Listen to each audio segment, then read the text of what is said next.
Elles sont pour les pilotes d'avion ce que les phares sont aux marins. Les balises qui équipent tous les grands aéroports du monde ont tendance à se dérégler avec le temps. Leur entretien, vous allez le voir, est une opération de grande précision qu'il faut réaliser sans interrompre le trafic aérien. Nathalie Pellerin, Yves Le Bacon et Jean-Philippe Eckett ont pu assister en exclusivité à cette opération à Roissy-Charles de Gaulle. Calibra, le meilleur cap pour débuter la mesure, on peut descendre à 1600 pieds. Dans l'avion, la concentration est extrême. Le pilote est en lien permanent avec la salle de contrôle au sol. Quelle sera la prochaine approche ?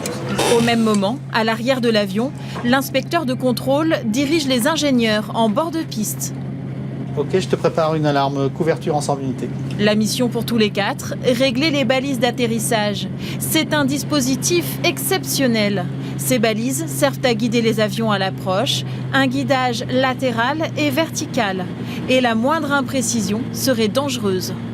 On pourrait très bien avoir l'axe qui se décale tellement que l'avion toucherait les roues sur l'herbe ou à côté de la piste. Ça pourrait être vraiment très grave. C'est vraiment ce qu'il faut qu'on évite à tout prix. Ces ingénieurs au sol règlent les balises en suivant les ordres de l'inspecteur qui survole la piste.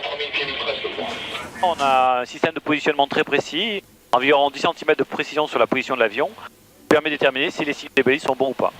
L'avion est une sorte de laboratoire truffé de capteurs.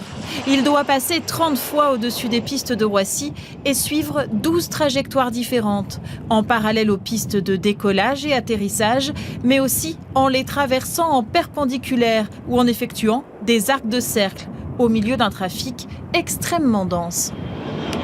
Le plus surprenant, c'est qu'il y a seulement 1 minute de battement entre le passage de l'avion de contrôle et celui d'un vol commercial. Nous, ce à quoi on doit faire attention, ça va être en fait les gros porteurs entre lesquels on s'insère. Et donc là, ça demande énormément de précision de pilotage. C'est un casse-tête. L'avion de calibration, il est là en train de remettre les gaz et on va le mettre à peu près à 10 km derrière l'avion qui va se poser. Dans chaque aéroport, toutes les balises doivent être réglées 1 fois par an.